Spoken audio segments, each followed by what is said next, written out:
at the old 1 or 2 minutes after. Jesse? Yes, ma'am. About to go live. About to go live? Yep. All right, give me just a second. You are live. All right, here we go. All right. Okay, well, let's go ahead and get started then. All right, gang, welcome to State Delegate Training. My name is Jessie Cowart, and I am the chair for Montgomery County, and I am delivering this training in my capacity as a member of the 2024 Credentials Committee. Also on the Credentials Committee, joining me on the call is our chair, Christy Ford. And then other members of the Credentials Committee are Scott Peterson, Bo Zimmerman, Darren Pollock, Joe Burns, and Jocelyn Pankey. And you can reach all of us if you have any questions at credentials@lptexas.org.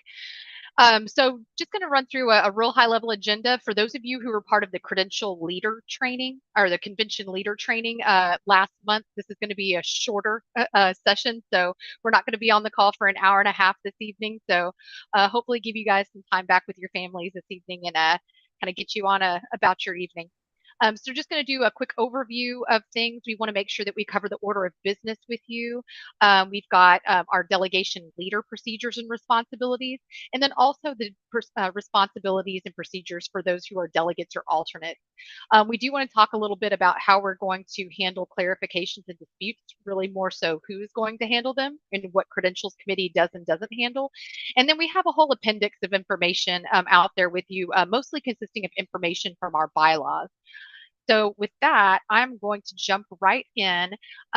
We do have everyone muted right now. So if you do have a question, please put it in the chat. I'm going to be pausing periodically for questions, but we do have folks on the line who are kind of here to help answer questions as they come in. So just wanted to give you a heads up that if you think of something, put it in the chat. And if I don't get to it right away, I'll be pausing here in a few minutes.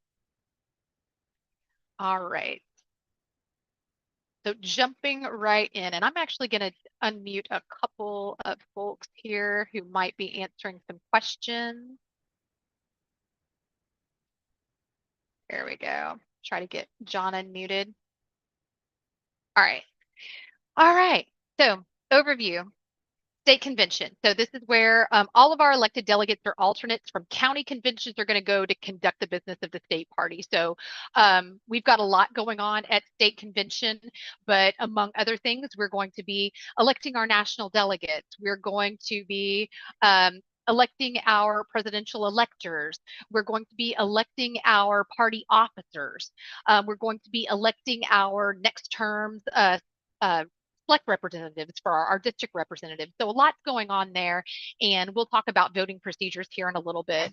But that is going to be taking place this coming weekend. So that's going to be Friday the 12th through Sunday the 14th.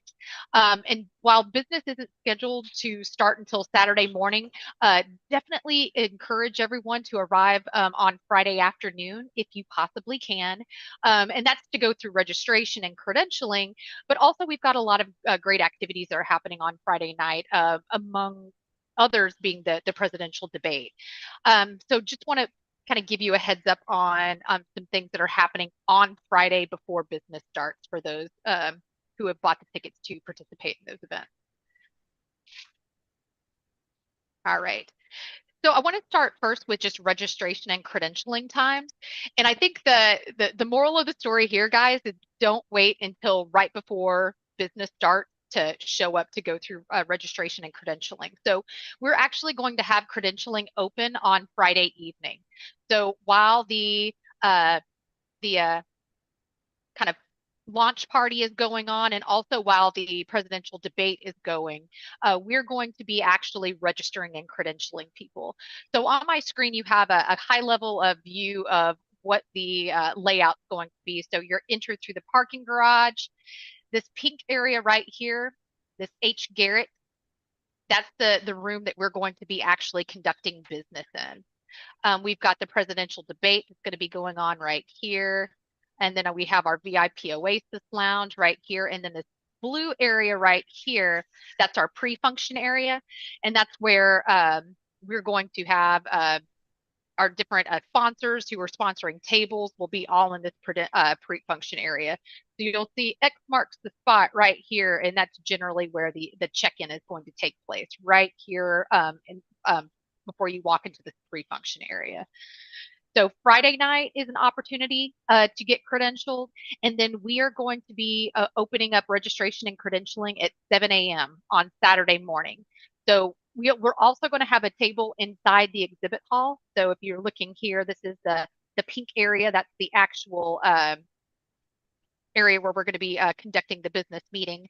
So here's the stage. We'll have some screens. This is where the body is going to sit. We've got areas for just observers and alternates in the back.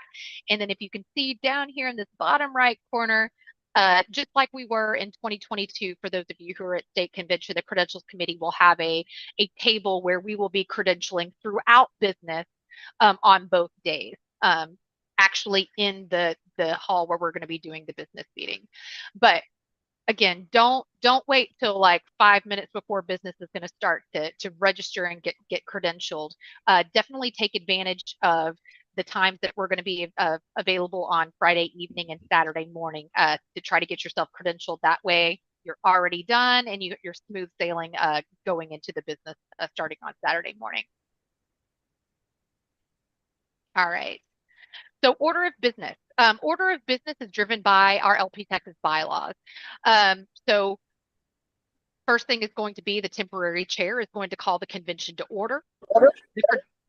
The credentials committee is going to deliver our report on the temporary role.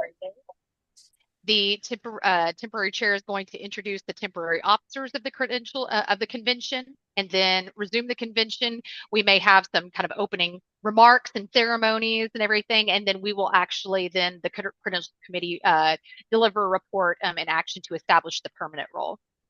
And then the first thing that we're going to do is the nomination and election of permanent officers of the convention. So we're not talking about the officers for the next term yet, just the permanent officers of the convention. And then the permanent chair, once elected, will resume the convention, and then we'll go through the bylaws committee report. We'll talk about this a little bit in a little while, but for those of you who haven't been out to the convention website yet, the convention committee's reports are out there and ready for you to look at. So if you go to the convention website and you go to About and Committees, you'll be able to see those reports there. There's going to be a drop-down box that says committees, and if you click on that drop-down box, you'll see platform, bylaws, and credentials. But first up will be the bylaws committee report. And then after we go through the bylaws committee report and vote on all of the things, we will have the nomination and candidates for public office, then the nomination and election of state party officers. And then we're going to break for our regional caucuses. Regional caucuses being our Senate districts, right? So SD1 will go and vote for their representatives, SD2, and so on. So we'll have that recess for the regional caucuses where each regional caucus will meet and elect their district representatives. Then the chair will call the convention back to order. We'll have nomination and election of the judicial committee, and regional caucuses will submit their minutes to the convention secretary. Now you'll notice that I haven't broken things out between Saturday and Sunday, and that's because the body is going to do what the body does. So it's really hard to say, hey, you know, these items are going to happen on Saturday, these items are going to happen on Sunday, because things may run long. We may have a fair amount of debate or discussion on certain things, and some things that maybe we had the best of intentions to get to on Saturday end up getting pushed into Sunday. So there's no kind of hard and fast, like this is going to happen Saturday, this is going to happen on Sunday. So just wanted to kind of clarify that point. We don't have the crystal ball that'll tell us exactly when things are going to happen. So after we have our regional caucuses submit their minutes, then what we're going to be doing is having the nomination and election of delegates and alternates to the national convention. So we do have 76 delegate spots, which means we have 76 alternate spots. And in the appendix, on slide 21, and I'll get to this in a little while, I do have the details for the national delegate eligibility. Also, for those of you who haven't done it yet, if you are interested in being a national delegate, while it's not required, there is a interest form that's already out there on the convention website. And I highly encourage you to submit that form if you are interested in being a national delegate. I know some folks have already started looking at that list, trying to kind of, get their game plan together for the convention to know who's interested and start thinking about who they might want to vote for. So a good thing to do if you're serious about making that trip to DC next month. After we do the national delegate elections, we'll have the platform committee report, and then nomination and election of presidential elector candidates. And then if there's any other party business, we would do that. And then, of course, we could have acceptance speeches. And then finally, we would adjourn. So I'm going to pause there, just having gone through the order of business out as it's outlined in the bylaws. Do we have any questions, Christine, Amanda, in the chat so far? None so far. Okay. All right. I'm going to go ahead and keep on going then, guys. All right. So a little bit about voting procedures. And what I did here is I just basically took the information right out of the bylaws. So voting procedures is going to vary, right? There's going to be things that are specified to be done in a specific way as according to the bylaws. But just in general, voting procedures, we're going to be doing things either by a voice vote, a show of hands, a standing division, written secret ballot, or even a roll call vote. So there's different ways that different things can be done.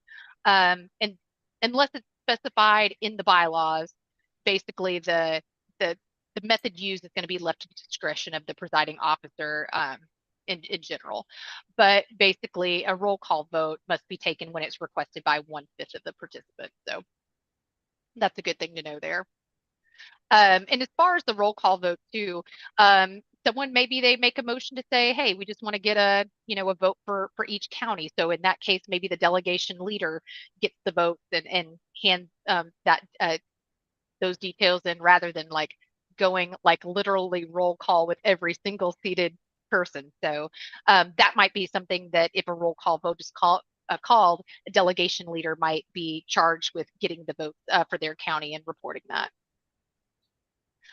One thing I do want to call out here is proxy voting, or any kind of, voting by proxy is prohibited in all conventions. So if, someone in your county, says, hey, I ran into traffic, there was a horrible wreck on the highway and I'm going to be late, I want to vote for this thing in this way.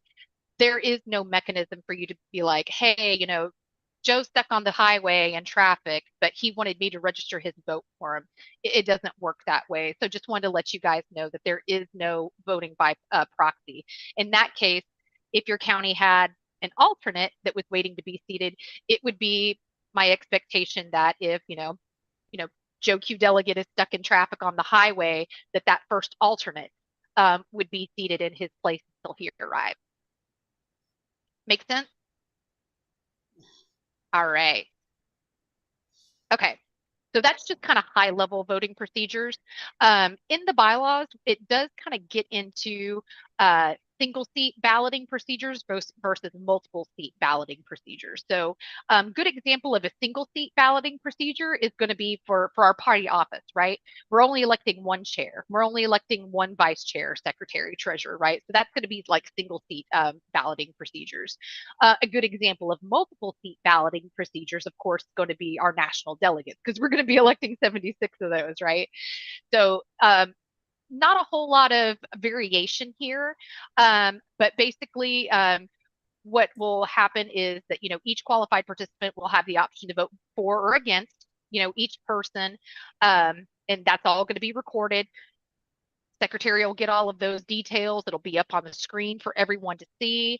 And then, basically eligible nominee receiving the plurality of 4 votes and we're talking about single seating balloting procedures right now, would be the winner. But you'll be able to see how many people got, the for and against and everything. So, and of course, we're always going to have the NOTA option available for everything.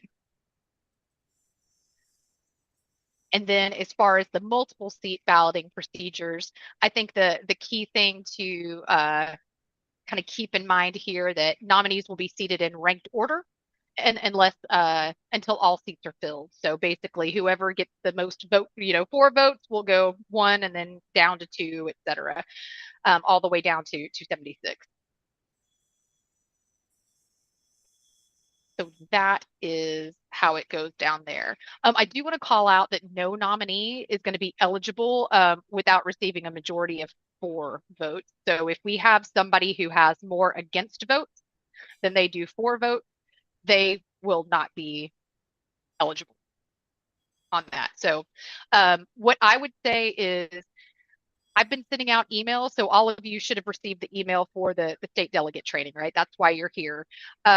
If you know of anyone in your county who did not receive the email for this training, please encourage them to send an email to credentials@lptexas.org, because the email addresses that we have on file for our credentialing is going to be the same email addresses that we would use to give to someone. So let's say we end up using OPA vote again, and everybody is going to get sent an email with a link to vote for, national delegates or party officers or anything. The email that you provided in your convention paperwork at your county convention, the email that we have on file as a credentials committee, would be the emails that we provide for the balloting. So please make sure that if you know of someone who said, hey, I didn't get any emails, ask them to send an email to credentials committee. That way we make sure we have the right one on file, because they will need that when it comes to voting for the various things at the convention. I'm going to pause again real quickly here. Any questions in the chat, Christy? The question is, will officer candidates get a chance to speak to the body? Also, for the contested statewide races, will they get to speak? And I'm just responding that it's up to the body. Typically, the candidates are given time to speak and people to speak for or against them, but the amount of time given is up to the body. Yeah. Yep. And then what was the part 2 of that? Oh, I heard something. And then, okay, John, is that you? It is. Please go ahead, and I'll jump in after you're done. Okay, the second part, there was about Anastasia posted about regarding voting procedures to review bylaws proposal number 14. And that the bylaws could be able making a motion for that proposal to go into effect immediately. Good call out. Thank you, Anastasia. Yeah, I was basically going to echo what she said. The other thing I would draw attention to that could make a slight change on the floor is we're proposing an amendment that would that we are proposing to go into effect immediately, that would change that roll call vote with 1/5 of members to a counted vote, just because it doesn't really make a lot of sense that 1/5 of members can delay the whole body for a roll call, but it takes a majority right now to do a counted vote. Yeah. Makes sense. Thank you, John. All right, gang. All right, so that's voting procedures. So let's go ahead and jump into delegation leader process and responsibility. So each county delegation should have a leader. Usually it's the county chair, but let's say your county chair isn't going to be able to make it. Maybe your vice chair, your secretary, or someone is appointed as the delegation leader. So I'll be the delegation leader for Montgomery County, but because I'm going to be splitting my time between my delegation and the credentials committee table, I'm probably going to have a backup delegation leader. So just make sure that you have someone designated, if not your county chair, to be the person in charge of your county delegation. And what does that entail? So again, you guys have, for the rest of this week to determine who that delegation leader is going to be if it's not your county chair. And then before business actually convenes, credentials committee, one of us is going to go up to the microphone and we're going to say, hey, we need all delegation leaders to come collect voter buttons. So what are the voter buttons? The voter buttons are just like they sound. It's like the little button that you're wearing on your shirt or your lapel or something that indicates that you are a credentialed uh, delegate and that you can actually be voting. So, for example, let's say that let's use the example that I used at the top of the call where, Joe Q delegate is, stuck on the highway in traffic. And so alternate number one, you're up. Delegation leader would give that voter button to alternate number one. They would be seated with the delegation. Whenever Joe, makes it from the traffic on the highway and he shows up, he's a delegate. At that point, we would need to then get that voter button from the alternate number one and give it to Joe and make sure that the credentials committee is aware that, hey, Joe has now been seated and credentialed. Alternate one has, returned to the gallery. So that's what those voter buttons are. These are the people who are actually eligible to vote on motions or elections or whatever business is happening on the floor right at that moment. So that delegation leader is going to be responsible for seating the alternates and making sure that they are in the delegation's voting area anytime that there is a vacancy in the delegation, assuming that you do have alternates. And I know that not all counties do have alternates. Delegation leaders, you're going to be responsible for collecting those voter buttons at the close of business each day, or if someone is permanently leaving the convention. So we get to the end of business on Saturday, you're collecting the voter buttons from everybody and you're giving them back out Sunday morning. So basically we don't want, and this isn't your badge. This is not to be confused with like your badge that has your name and your Senate district that's going to be, worn around your neck on a lanyard. This is literally just the voting button. The delegation leader is going to be responsible for those buttons, collecting them from the credentials committee, collecting them at the close of business, and then handing them back out on Sunday morning. So you will want to make sure that and this is going to be easier for smaller counties than larger counties, but you're going to want to make sure that you're maintaining a count of all of the delegates that are present in the delegation. For you folks that are in larger counties or a larger number of delegates, you may just want to have a spreadsheet going saying, hey, so-and-so, I've got everybody here. These are the people who are voting.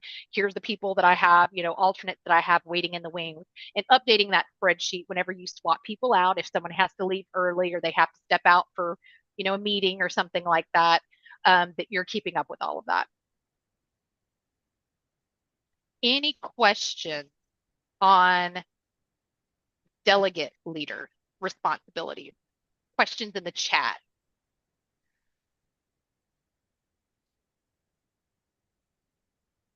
There's no questions at this time.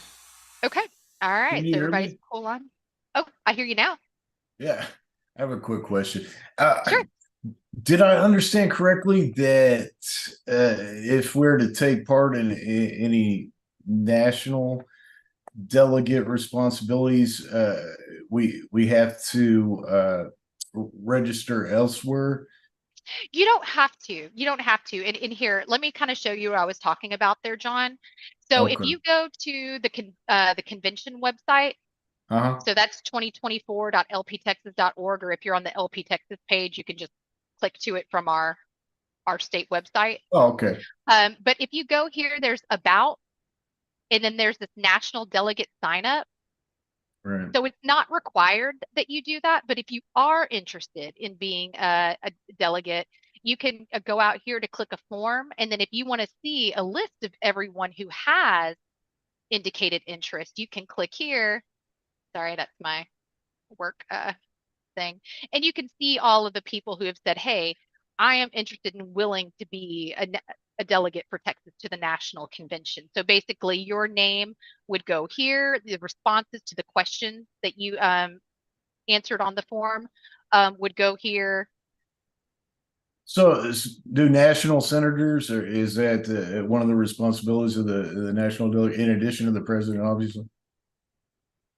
This is just saying, like, that form is just saying, like, I want to be considered as a delegate for Texas at the national convention in DC in May. And at Okay. that convention, there'll be like a whole separate, thing that's happening at national convention, similar to what we're doing at state convention, other than like the big thing at the national convention, since we're in a presidential year, will actually be making our choice for who is going to be our presidential nominee for the Libertarian Party. But then there's going to be some things that are happening as well, like the party officers at the national level, so that we'll be doing all of that. Other LNC positions like at-larges, region reps, and things like that too. But that form specifically is just saying, hey, I want to be considered to represent Texas at the national convention in Washington, D.C. over Memorial Day weekend. Okay, thank you. Yep, you're welcome. All right. Any other questions? That was a good one, guys. All right. I'm going to keep rocking and rolling then. All right. So procedures and responsibilities for delegates and alternates. So we've talked about the delegation leaders, and here's what we're going to talk about as far as like what your responsibilities are as a delegate or alternate. All right. So a credentialed delegate, this is a person who's had their credentials verified by the credentials committee prior to the state convention. So again, come see us Friday evening, come see us early Saturday morning. Don't wait till right before business starts. But credential delegate is somebody who has been credentialed by the credentials committee prior to the state convention. And then they have received their name badge by checking in at the credentials table. So if you have registered to vote in the county that you seek to represent, you've got your oath of affiliation on file, your name appears on our delegate or alternate list and everything that was submitted to LP Texas, then you should be good to go. If you are unsure if you are going to be a delegate or alternate, and I'm just going to pivot over to the convention site again. Remember we talked about, we've got the committees here. You can view the credentials report right here if you go under about committees. We got the bylaws report, the platform report, the credentials report. The credentials report is showing all of the credentials delegates and alternates right now. It also has asterisks by anybody that is maybe pending, like if maybe someone's voter registration is in suspense right now. We'll be looking at those things. If there's any pending delegations, all of those things will have an opportunity to make motions and vote on how to handle those things in the credentials report. But if anyone is unsure where you stand as a delegate or alternate, come out here and look at this credentials report. And if you do have any questions, again, just shoot us an email at credentials@lptexas.org and we'll get right back to you. All right. So it is the responsibility of the credentialed delegate to maintain their voter button and declare their seat vacant on the voting floor. So if you get, heaven forbid, a phone call from home, you've got a family emergency and you got to go, you're out. All we ask is that you take off that voter button, you go to your delegation leader and say, I've got a family emergency, I've got to go. And then it's going to be your delegate leader's responsibility to get an alternate in for you if applicable, and make sure that the credentials committee is updated and lets us know that you are no longer on the floor as a credential delegate. So if something comes up, please don't feel like you have to do a bunch of things. Just take off that button, give it to your delegation leader, and go take care of your family or whatever it is you need to do. So your responsibilities as delegates and alternates, whenever you arrive at the convention location, check in at the credentials table to get your badge. Find your county seating area prior to the call to order. So whenever you arrive in the business hall, there's going to be signs up. Like you'll see like a little tent or something that says Montgomery County, Collin County, Bexar County. So each delegation is going to have their designated seating area, and you are required to sit together as your county delegation. So I do like to call that out is, everybody's got their buddies, that they like to hang out with at LP Texas events and everything. You do got to sit with your county. All right. Okay, so again, if you need to leave the floor, You got to let your delegation leader know. And then if the voter button is transferred to an alternate due to a temporary absence or something like that, it's the delegate's responsibility to retrieve it before re-entering the voting area. So be sure to return the voter button to your delegation leader before leaving the convention floor. So that is it. And we're going to do our best to help you out, right? So at the end of business, someone on the credentials committee is going to go up to a microphone and say, hey guys, before you leave, make sure you give your buttons to your delegation leader. Delegation leaders, please start collecting the voter buttons right now. That way you have all of that taken care of. So we're going to do our best to kind of give you cues on the microphone to help you guys remember what you need to do. All right. Alternates, you are going to be kind of waiting in the wings, right? So in the event that there is a vacancy in your delegation leader should be letting you know. So keep an eye on things, right? If you know that you have a delegation of 6 and you only see 5 people sitting up there, maybe, hit up your delegation leader, be like, hey, I only see 5 of us, do I need to come up here and fill the gap and everything? And usually it's not one of those things where somebody's just like run to the restroom. Although, obviously as a delegation, I'm not trying to be overly prescriptive of those things, but typically if somebody's just running to the restroom real quick, they don't exchange the buttons. But you certainly can, if there's an important vote going on and you want to make sure that you have everybody in your delegation doing that, then I think you could certainly do the button swap for 5 minutes or whatever it is. But typically this is for, more extended time away from the actual business meeting.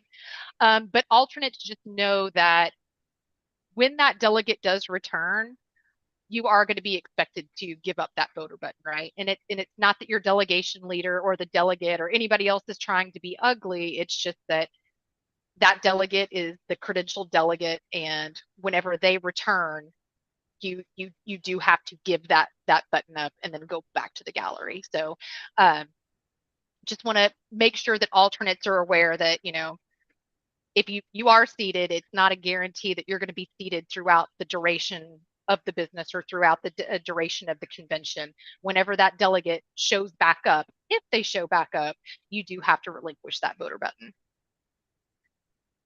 Any questions about that, guys? As far as how alternates work? All right. Questions in the chat, Christy? We had a question about tables being pre-assigned, or if they needed to find a space and tables will be pre-assigned, and you'll have to look for your county name. Yeah, they are. There will be pre-assigned, so you'll be able to see something. And I'm not sure if it's going to be like last year. It was 10. I think I may actually have an example here. There will be I don't know if you tents. can see it. Like this was the tent that we had last term. So at our table, and it's generally a long table, right? You'll see something that says, hey, this is your county, and you'll just sit, as near to your tent as possible. I do know Andrew's making tents again this year. I just don't know what his layout plan is. Yeah. All right. Good question. Any other questions in the chat before I move on? All right. We are rocking and rolling, guys. All right. Clarifications and disputes. All right. So here's what the Credentials Committee will do. So we can verify the credentials of delegates and alternates. Like, yes, these people were credentialed. We have their records from their county convention. We can verify and report on present delegate and alternate count upon request of the convention body. So if anybody was just like, hey, I would like to know what the size of the body is right now. I would like to know what, quorum is, what's the majority, what's 2/3. And we do make updates to the body periodically, not even upon request, but you can request that at any time.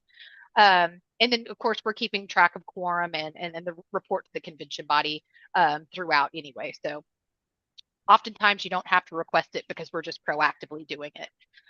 So we are going to keep the body updated in that respect. What we can't do is remove any properly credentialed delegate.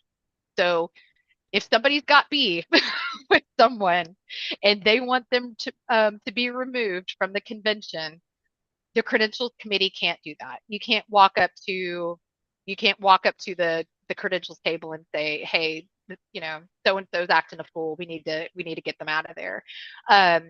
We can't handle the disputes between delegates and alternates. So if you do have an issue, and we hope you don't, then your delegation leader should try to resolve it him or herself.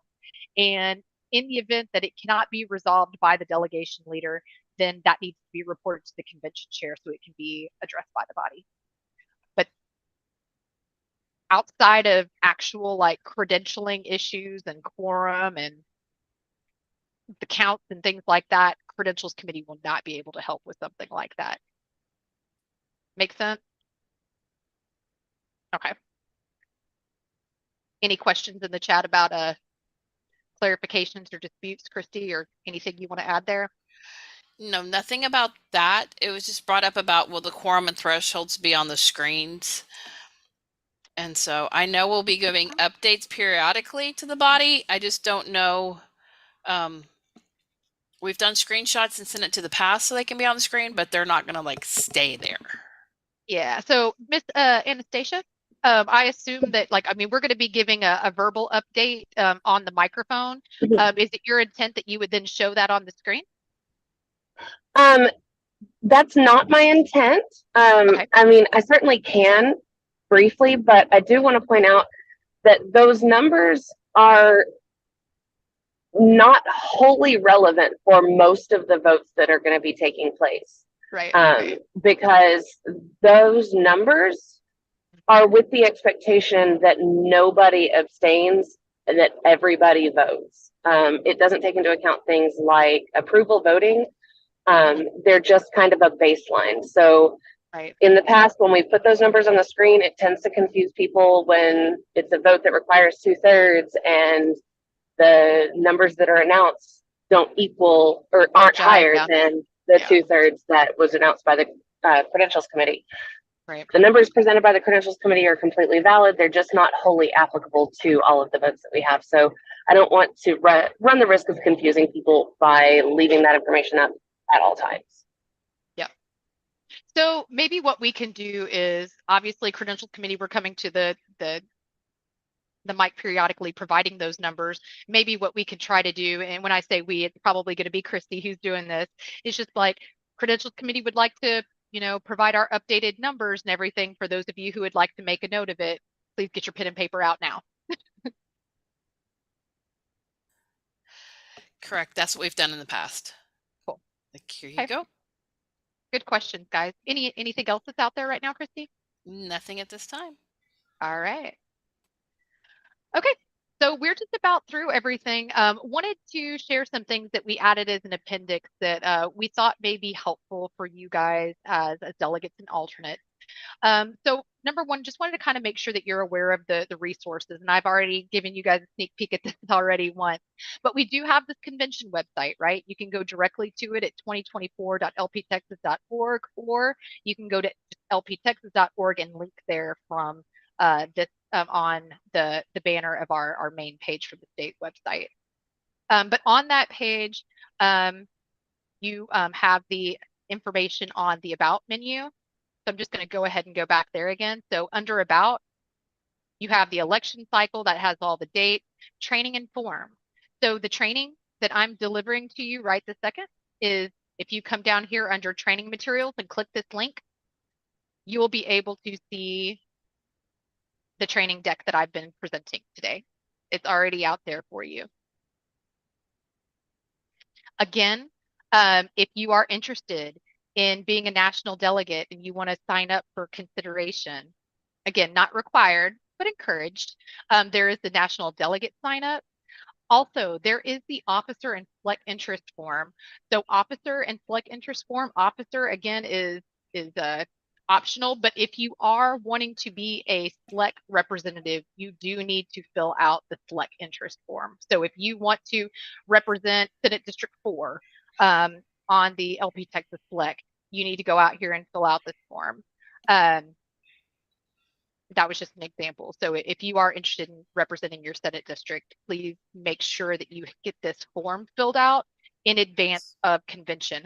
I've been trying to like give reminders in Discord here and there. And a question that I keep getting asked is, what's the deadline? What's the deadline for me doing this? And I don't know that we have a hard and fast deadline. I would just say, guys, if you're interested in serving, do it as soon as possible, right? Anastasia is doing her very best at keeping up with all of these interest forms, making sure that she gets those things uploaded so that we can view them here. So, oh, sorry. I forget I'm on my work computer. I can't actually access Ignite right here. But there is a place where you can view everybody who has submitted either officer and or like interest forms so that you can, again, know who has applied for your Senate district whenever we break for our district caucuses, but definitely do that if that is something that you're interested in. And then of course, the committees, right? It's always a good idea to review the reports before convention. So bylaws is going to have some recommendation, platform is going to have some recommendations. View those reports ahead of time and be thinking about, hey, how am I going to vote on this? What do I, how do I feel about this thing? Just like credentials has an email distribution, credentials@lptexas.org. So do platform. So platform@lptexas.org, bylaws at lptexas.org. If you have any questions after reviewing those reports and just want to get clarification on intent or things like that, please feel free to email the bylaws and platform committees as well to get their thoughts if you're just trying to get some background on something prior to convention. But this is where you can find those reports. All right. So that is resources. Okay. Oh, Christy, there's a question? There's a question about, okay. Sometimes when we're debating things, things go fast. Yes. You always have the right as a delegate to ask for clarification on what is happening. And Jesse's about to cover the proper way to ask. Yeah. Yeah. And so I do have a little section in here on Robert's rules, guys. But I do want to provide just a caveat here is we've got a lot of people who have been through a lot of conventions, and we've got people who this is going to be their first state convention and they're not as familiar with Robert's rules. I don't want anybody to be intimidated by Robert's rules. We do have the user-friendly table here and also here. And I'm just going to go ahead and bring that up.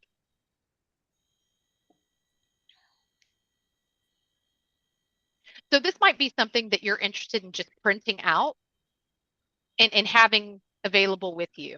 So this is kind of the parliamentary procedure at a glance. If you want to make a motion, or if you wanted to end debate on something, or if you wanted to amend a motion. And this is basically saying, like, can you interrupt your speaker? Is this something that requires a second? Is it debatable? Can it be amended? So this is a neat little cheat sheet for those of you who may not feel super comfortable with Robert's rules, and that is absolutely okay. If you wanted to request information, you can say request for information. But this is just kind of your basics here. And that's kind of what I cover here, just some basic definitions. Like if somebody's making a motion, this is a formal proposition that's being brought to the body. A second is basically someone who is saying, second, or I second the motion. You can move to amend a motion potentially. So before the vote is taken, you may say, hey, I want to strike out or insert different words. So that's one thing that you need to be prepared for, guys, going into state convention. For those of you who haven't been a part of it before, is there is wordsmithing that happens on the floor, and it's tedious, but it is good for getting things just so as we want them to appear in our bylaws and our platform. So steal your mind. There's going to be some wordsmithing that's happening on the floor, but hopefully we can keep it to a minimum. And then the presiding officer is the convention chair. So that's the person who's facilitating the meeting, remaining impartial. We are going to have a parliamentarian that's at the convention as well. So if there is anything that comes up for debate or we just need to have some kind of parliamentary ruling, we do have a parliamentarian who is going to be on staff for the duration of the convention. But I think that what I really want to emphasize here is for those of you who are very savvy with Robert's rules, let's be kind and understanding to the folks who maybe aren't, and make sure that we're doing things in such a way that folks don't feel like they're being kind of hung out to dry because they don't know the right words to say. If you don't know the right words to say, guys, just go up to the microphone. Don't worry about how you word it.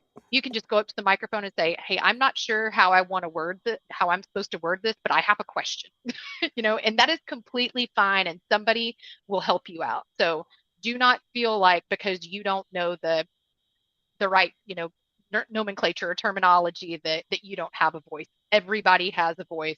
Just go to the microphone, say, hey, I would like to do this. Somebody help me say this in the right way.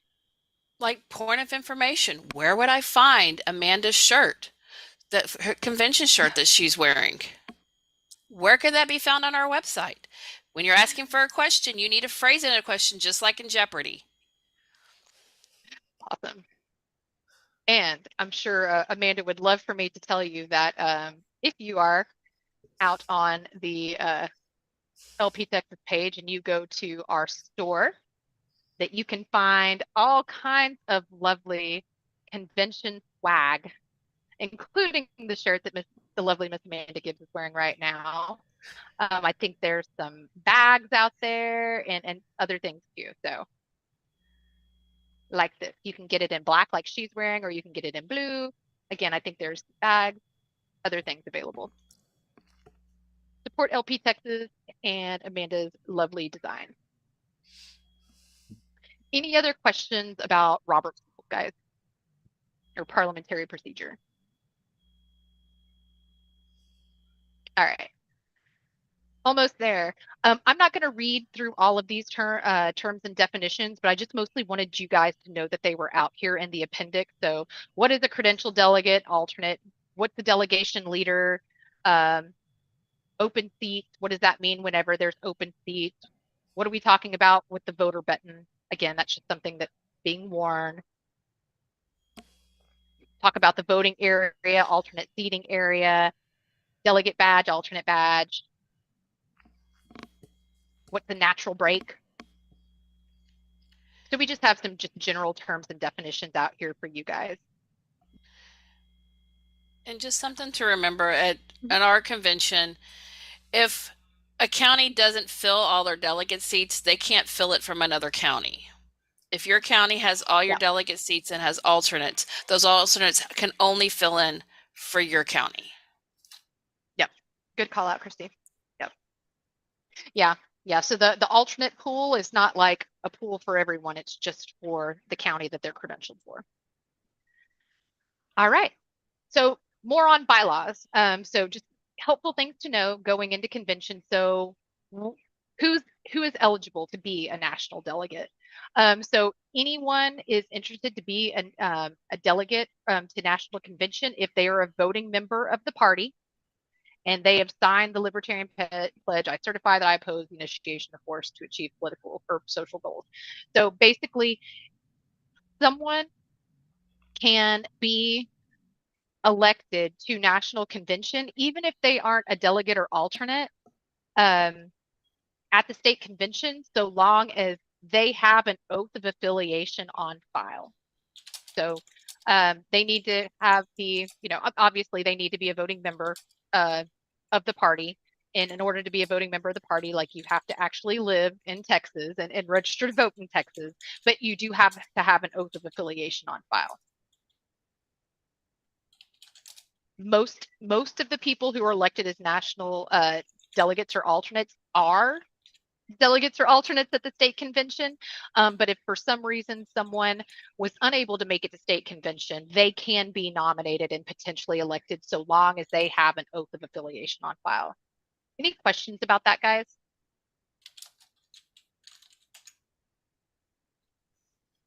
All right. We are not one of those states that fill spots with out-of-staters. So just know that. Everybody who is representing Texas is from Texas. All right. So that's national delegate eligibility. Election of presidential electors. So just some high level information here. This is kind of an honorific, I guess is the best way to say it. And John, Anastasia, open to your thoughts on this. But basically, in the event that we need to send people to Austin to actually submit their vote for presidential election, that would be something that we are actually doing the election of those presidential electors at the state convention. So that, whenever, remember, we were talking about like the multiple seat balloting procedure, that would apply to the presidential electors. So John or Anastasia, either one of you want to kind of give just a quick rundown of how this typically goes down? Yeah, I'll hop in here. So the two things I'll say, normally there's some kind of sign up sheet. I haven't seen one put up on the website. I have seen at previous conventions where it's literally a piece of paper at the back of the convention hall. And pragmatically, you're probably right that it gets used a lot as an honorific. The two things I will say about it though is, one, if we don't elect these spots and fill them, the presidential libertarian candidate is not eligible to be listed in Texas. So it's very important that it happens, Right. for legal reasons. Right. And the other thing I would say is, I would hope anyone who would sign up, if we did end up winning the presidency, would actually show up. That would be very important as well. Right. I can tell you myself, if I get elected, if our presidential candidate gets elected, I'll just tell my job it's not going to happen. I'm leaving. Right. But that aside, it's going to be a very similar voting procedure to our national delegates, and many times, because it's later in the convention, we've had situations where, because the voting can go a little late, we've even broke the convention and announced the electors later. It's usually not contentious. Usually we have more people who are eligible to be than we need. And I would just say, if you're able and willing, sign up. I will take that as a follow-up, and I will ask our IT group about getting a presidential elector sign up out on the website as well. If I can chime in here, I'm actually already working on that with Kyle. So there will be a presidential elector form up. Additionally, if we don't elect presidential electors, it is actually something that Select can do if the convention doesn't. Ideally, the convention would, because it's our job. But it is, because that was an issue once upon a time, that did get resolved in the bylaws so that we're never up shit creek again, or for that reason anyway. Right. Perfect. All right, gang. So more to come. I'm sure that we'll have some notifications out on Discord and possibly an email whenever that form is available. So just keep an eye out for that. We'll let you know whenever that sign up's out there. And Jesse, the Yes, question ma'am. was brought up about committee positions. When will interest forms be sent out for people interested in serving on committees for the next convention? Oh, so that'll be probably a year and a half from now or so. So I will say that the election for the current convention committees, I think that happened at a select meeting in maybe February of 2023. Yeah. So it's been a little over a year now. So I would say we're looking at state convention in 2026. We're probably looking in, the January, February timeframe of 2025. So I guess maybe not a year and a half. life comes at you fast. So yeah, that would probably be happening early next year, Okay. for that. And then the question was brought up with for Anastasia, if for the presidential electors, would that be the current select or the newly elected select would decide? It would be the newly elected select. In fact, it's in the bylaws that are on the screen right now. If for any reason the state convention cannot or does not select presidential elector candidates, presidential elector candidates shall be chosen by select. So since the convention would have up until the close of the convention to elect those electors, and the newly elected select representatives take office at the close of the convention, it would have to be the newly elected select. Okay. Yeah. Good questions, guys. Anything else out there?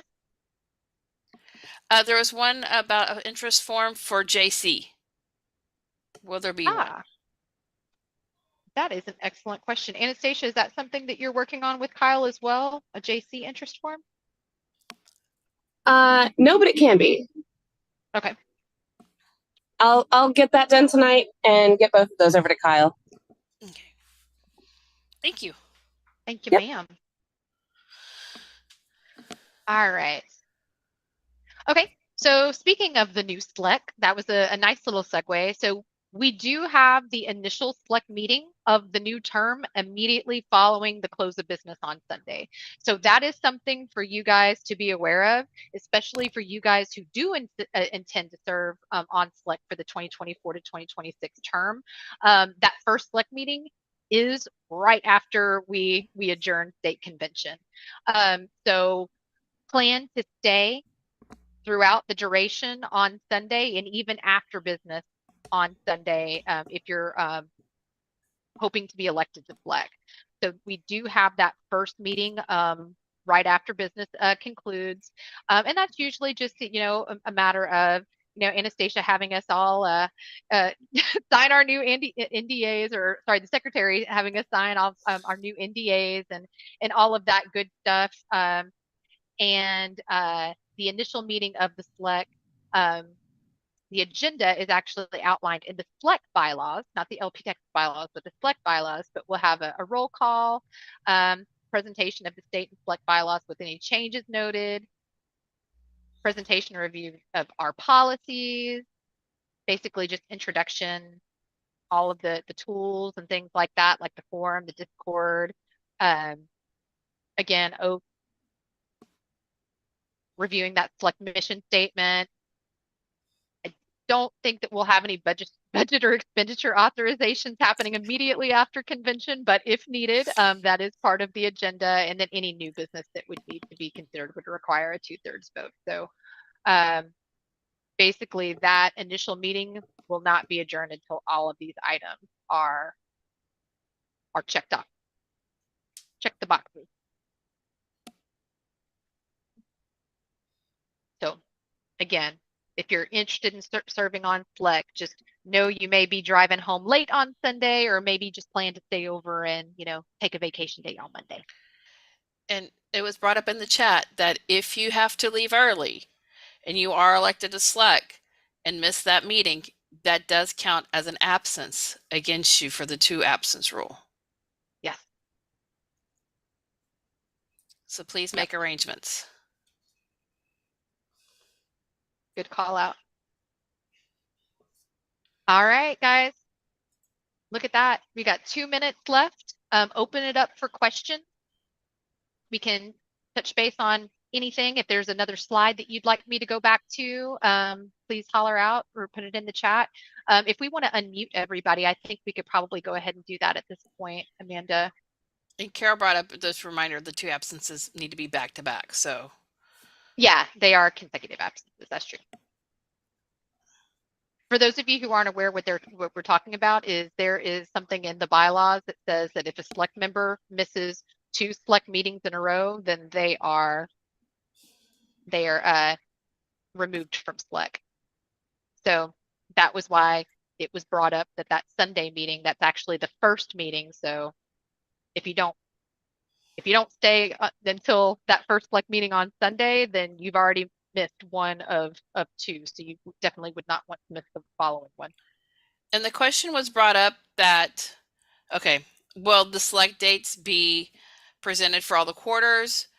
But that's up to the new chair. So that's one of the Yeah. things covered usually at that one is about when the next meeting will be. And then it's discussed within the select forum once everyone's set up and all the email system and all that fun as happens. Yeah. Generally, whomever the new chair is will establish a quarterly meeting cadence for the select fairly quickly after the conclusion of the convention. But yeah, that's usually communicated out on the forum, and or there's a private select channel in the LP Texas Discord. It's probably communicated on both. But we should know fairly soon what that quarterly calendar is going to look like. But I don't know that we're going to know it on that Sunday. And to answer Randy, your question, yes. Jesse, Randy's question was the select interest sign-up forms. Is that list public? Oh yeah, it is. So I just couldn't show it, but if you go to the officer and select interest, there's this view who all has filled out the officer and select interest form, and if you click here, it'll pull that up. Now, I don't know if it'll give you the ability to sort it by SD or if it does automatically sort it by SD. If not, you'll have to scroll through the entire list to find your SD. Anna has them in order because she's Okay. wonderful. Well, I haven't That looked is- at it in a while, so That is Yeah. absolutely fantastic. This is excellent. Dang it, y'all are working hard, and I appreciate it. Thank you very much. Thanks, Randy, and thanks to Anastasia for monitoring the record distribution and getting everything loaded so that everybody can view them, and especially for all of your county convention paperwork. Anastasia was a machine and getting everything uploaded to Ignite so that we could credential everybody. So we appreciate her very much. okay. And then we have one last question. Is it necessary to challenge the convention chair to ask the parliamentarian for a ruling? And that's a specific. I don't know that. I Do you mean, want me to? from time to John. time, the chair is going to. Oh, yeah, go ahead, John. Yeah, so something you can do at any time is ask a point of parliamentary inquiry. Mhm. Most likely, one of two things is going to happen. One, it's going to be a very easy question. The chair is just going to know and they're going to tell you. But if it's a more difficult question, they're probably just going to turn to the parliamentarian and ask. And I personally know this parliamentarian. I've worked with them a lot. They're the national parliamentarian. They're who worked with me for the short period when I chaired the national convention. And he's pretty good about when something starts to get a little wonky, just leaning over to the chair and giving opinions. I don't expect that to be an issue, but the correct procedure is a point of parliamentary inquiry. Perfect. What else, guys? And just know that everyone is working hard to make convention go off smoothly. So I know some staff members will get less sleep than others as this week leads up. Yes. All right, gang. Well, if there are any other questions that you have, please shoot us an email at the credentials mailbox. And if we don't know the answer, if it's more of like an event type thing or anything, we can at least point you in the right direction. So please feel free to start with us. And if we have to redirect the question, we certainly will. Oh, and one last thing from credentials. In our report, it has by badge names. If you see someone's name where it's not the name that they go by, that they prefer you think on their badge, please let us know so that we can correct it before I print badges either tomorrow or Wednesday. Thank you. One last Yeah. question for the committee. Okay. Yes, sir. Will there be a list published of y'all's favorite drinks that we could refer to at any point? Or? We will gladly put that in the Discord. Yeah, Much I think we can appreciated. make that happen. And I That's do a just wanna- That's a fantastic, Great training. fantastic idea, John Wilford. 100%. Gibbs. I would just like to speak on behalf of the platform committee. If y'all want to know what kind of drinks we like, we will gladly. Yeah, and I do just want to chime in. Mentioned earlier reaching out to the bylaws and the platform committees. Bylaws can be reached at bylaws@lptexas.org and platform can be reached at platform@lptexas.org. Super easy, hard to forget. So those emails go to everybody on the committee if there's any last minute stuff you need or any questions you have about any of our proposals.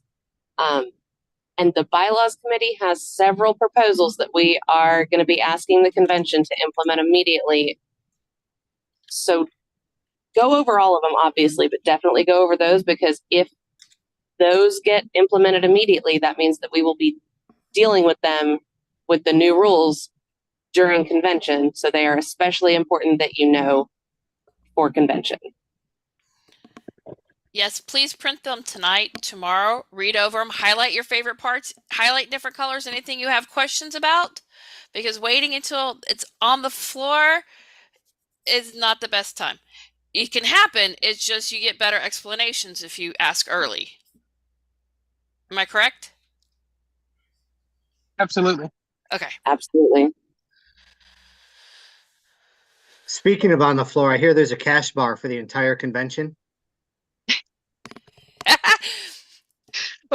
I'll say the same thing I said in Discord. Lord help us all. I Oh, heard there someone was going to be thought an that espresso machine under one of the tables. somebody misunderstood that and thought there was going to be an open bar, and they're like, "Yeah," and I'm like, "No, you have to bring your own money," and they're like, "Oh, Yeah. They get really excited about an open bar. Great. Good deal. Any other questions, concerns that we can answer before we adjourn for the evening?